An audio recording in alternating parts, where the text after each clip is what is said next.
बिस्मिल्लाहिर्रहमानिर्रहीम। अस्सलाम वालेकुम नाज़रीन। सबसे पहले जो कल इस्लामाबाद हाई कोर्ट के 6 ऑनरेबल जजेस ने एजेंसियों के जो उनके फ़ैसलों के अपनी मर्ज़ी के फ़ैसलों के मुतल्लिक़ या एजेंसियों की मुदाखलत पर जो है वो कल ख़त लिखा था, उसकी क्या तफ़सीलात है। और आज सुप्रीम कोर्ट में चीफ़ जस्टिस काज़ी फ़ाइज़ ईसा साहब ने फ़ुल कोर्ट इजलास तलब कर लिया था और उसकी अभी तक क्या अपडेट्स आ रही हैं और उसका इलामिया क्या आ सकता है, ये तफ़सीलात बताते हैं। और आज जो साइफ़र केस और तोशाखाना केस की भी समाअत थी, उसका क्या अहवाल है, और एक और केस था जो जिसके बारे में हम आपको आज डिटेल्स देते हैं।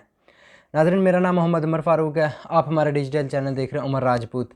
सबसे पहले जो आज सुप्रीम कोर्ट में काज़ी फ़ाइज़ ईसा साहब ने 4 बजे फ़ुल कोर्ट का इजलास तलब किया था, जो तकरीबन 2 घंटे जारी रहा है। और अभी इत्तलात हैं कि उससे कोई बड़ा एलामिया भी आ सकता है और सुप्रीम कोर्ट का जो है वहाँ से एलामिया जारी करने का इम्कान भी है। ज़राए से भी यही भी ख़बर मिली है और इसको काफ़ी जो कोर्ट रिपोर्टर्स भी इस चीज़ को रिपोर्ट कर चुके हैं, क्योंकि जो ये मामला अब बज़ाहिर छुपा नहीं रह गया। जो 6 जजेस थे उन्होंने पूरी तफ़सीलात के साथ ख़त लिखा। उन्होंने कहा कि हम पहले ऑनरेबल जज जो chief justice Islamabad high court Aamir Farooq साहब को भी बताते रह गए हैं जो इतलात हैं, और हमें भी जो ख़बर मिली है कि साबिक़ सुप्रीम कोर्ट के चीफ़ जस्टिस उमर अता बंदयाल साहब जो है उनसे भी शिकायत ये लगा चुके हैं। तो ये जो माजरा था, जो तफ़सीलात थी और किन वाक़यात का ज़िक्र था, उस ख़त में हम आपके साथ चंद एक शेयर करते हैं। जो इस कोर्ट रिपोर्टर हैं मरीम नवाज़ ख़ान साहिबा, उन्होंने भी इस चीज़ को रिपोर्ट किया कि एक जो इस्लामाबाद हाई कोर्ट के जज हैं उनको ब्रदर इन लॉ को उठाया गया और उन पर तशद्दुद किया गया और उनको इलेक्ट्रिक शॉक भी दिए गए। ये इस ख़त में भी ज़िक्र है जो ख़त उन्होंने जारी किया है। और इस ख़त में भी उन्होंने लिखा है कि एजेंसियों की मुदाखलत की वजह से जो है जो जजेस थे वो काफ़ी, एक जज तो जो थे वो उनका बीपी हाई हो गया था। जो टेरियन वाइट केस था जिसमें बज़ाहिर जो उस केस में जो है वो दरख्वास्त इस ख़त में पूरा लिखा हो कि वो मेंटेबल ही नहीं थी, यानी कि काबिल समाअत ही नहीं थी।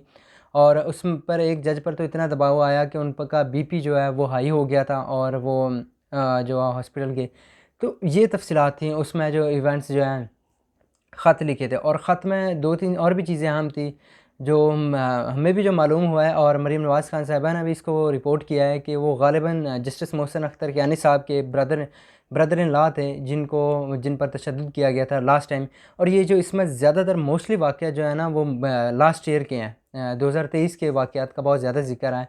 और इस ख़त में ये भी कहा गया है कि हमने बार बार जो chief justice Islamabad high court को रिटर्न लिखा भी था, उसके बावजूद भी कोई कार्रवाई ना हुई थी। और एक टाइम पे तो ये था कि चीफ़ जस्टिस साहब ने कहा कि मेरी डीजीसी से बात हो गई है, उन्होंने कहा कि हमारे बंदे अब मुदाखलत नहीं करेंगे।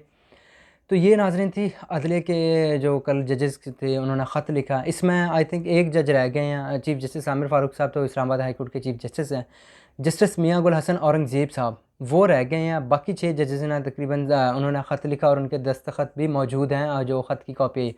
क्योंकि पहले भी जो मालूम हुआ है कि पहले भी ये ख़त लिखे जा चुके थे लेकिन कोई असर नहीं हो रहा था। अब इसीलिए मामला पब्लिक हो गया है, तो रात से ये मीडिया में काफ़ी गर्दिश है और इस चीज़ का बहुत जो है वावेला हो चुका है मीडिया पे भी। तो इस वजह से जो है अब प्रेशर ज़्यादा क्रिएट हो गया। और दूसरी जानब इस्लामाबाद हाई कोर्ट है, जो इस्लामाबाद हाई कोर्ट की बार है, उन्होंने भी इस चीज़ की मज़म्मत की है और आज़ादाना तहकीकात का मुतालबा कर दिया है। और हामिद ख़ान साहब जो हैं वो पीटीआई के सेनेटर के उम्मीदवार भी हैं और पीटीआई की तरफ से भी हैं और सीनियर कानूनदान भी हैं।